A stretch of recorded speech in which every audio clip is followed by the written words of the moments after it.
Good afternoon, stations. This is the Executive Chamber Press Office Video Information Service news feed for Tuesday, June 2nd, 1981. Governor Hugh Carey today delivered the keynote address to a meeting of the governor's task force on alcohol and highway safety. The task force, headed by Motor Vehicle Commissioner Leslie Fascio and Dr. Sheila Bloom of the State Division of Alcohol, today concluded a two-day conference during which the task force members formulated recommendations aimed at reducing the incidence of drunken driving. At the start of our feed is Governor Carey's speech for Sound Up Full. It will be followed at about 8 minutes in by an impromptu news conference held after the speech.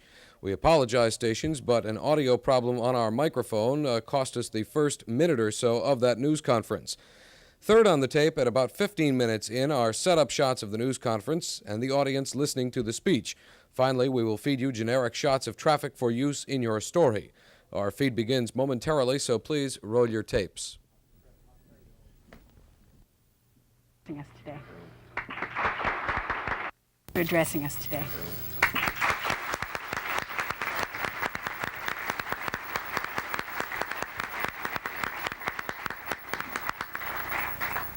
Thank you very much, Dr. Bloom, Commissioner Fascio, Mr. McGurk, and others of the panel here, and a very warm welcome to our guests from as far away from Alaska, the many states, localities represented, all of the members of the Task Force on Alcohol and Highway Safety. You are discussing a most serious problem, and I'm very much indebted for your commitment as well as your attendance, because for all that we have done and we've tried to do to fight the incidence of drunk driving and its awful consequences, this problem continues as one of society's most tragic safety problems. Simply put, alcohol-impaired drivers kill over 1,200 New Yorkers every year.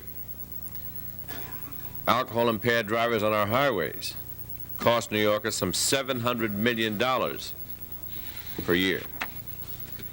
And alcohol-related auto crashes kill more of our youth between ages 15 and 24 than any other disease or other single cause. New Yorkers, all of us, deserve safer highways. And with the continued help of informed and dedicated persons like yourselves, we can have those highways. For as serious a problem as drunk driving is, we have an advantage in our fight against it. Unlike many other public health and safety problems, we can readily identify the cause of alcohol-related accidents, and therefore we've begun to implement the solutions. With the approval of legislation last year, we strengthened our laws and their treatment of those who drive while under the influence of alcohol and drugs. I now look to you and to the final recommendations of the task force and this conference for guidance in selecting which long-term solutions are best for New York. These solutions, of course, must meet both individual and community needs, maintaining basic individual freedoms, but just as importantly, protecting the community's welfare from those careless drivers who would threaten it. And I look to you for strong solutions, because the danger is increasing.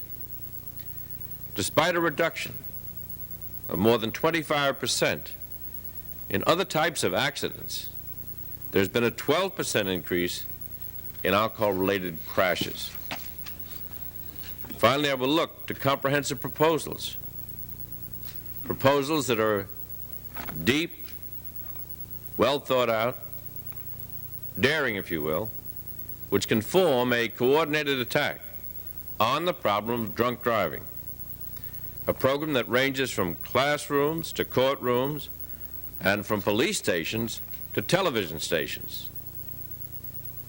Never before has such a comprehensive statewide effort been undertaken to bring together the expertise of educators and judges, legislators and health professionals, police, labor, business, government, and concerned citizens. We must provide a system which assures, through swift and certain justice, that someone who has driven drunk cannot continue to threaten our safety on the highways, but also a system that helps more individuals who have drinking problems to receive the treatment they need. We must provide a program which tells our impressionable youth about the hazards of drinking so that they will not join the drinking driver's set when they reach driving age. We must negate the social acceptability of overindulgence in alcohol and convince overconfident drinking drivers that they cannot do both. As your efforts continue, I again thank you and assure you that New York State will work hard to rid our highways of this unnecessary, intolerable, and preventable threat to our lives and those of our children. We're heading into the summer season. The schools and colleges and universities are out. Our recreational flow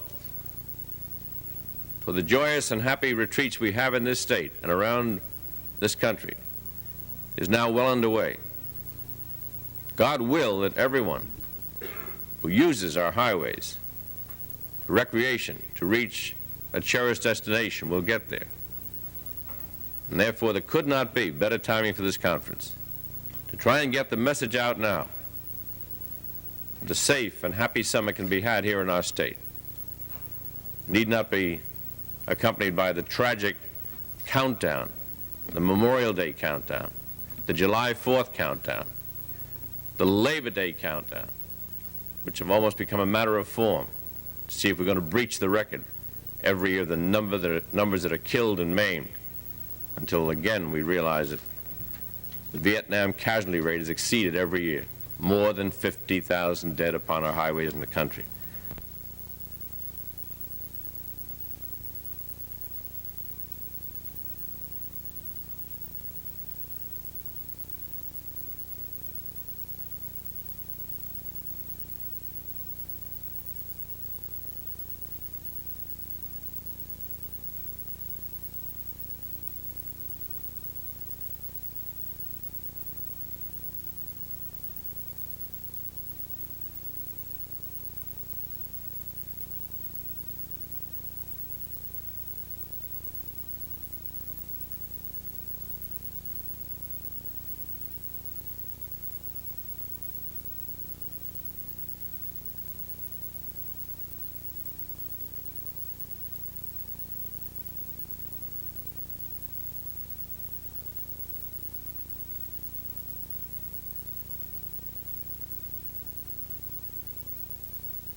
It doesn't look too sanguine for gambling in this state.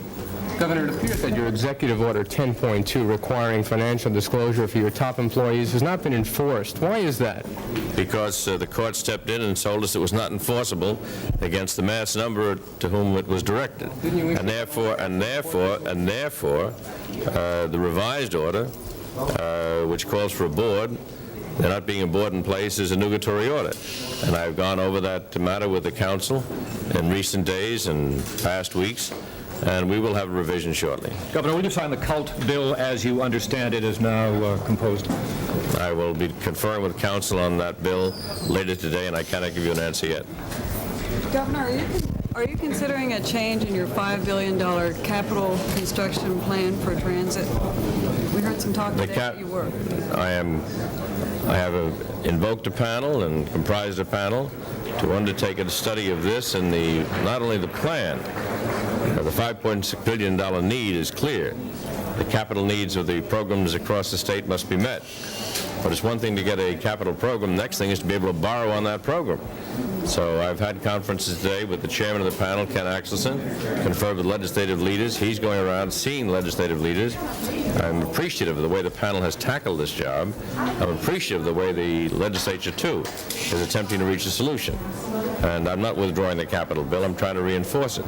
In other words, are you saying that Disappointed.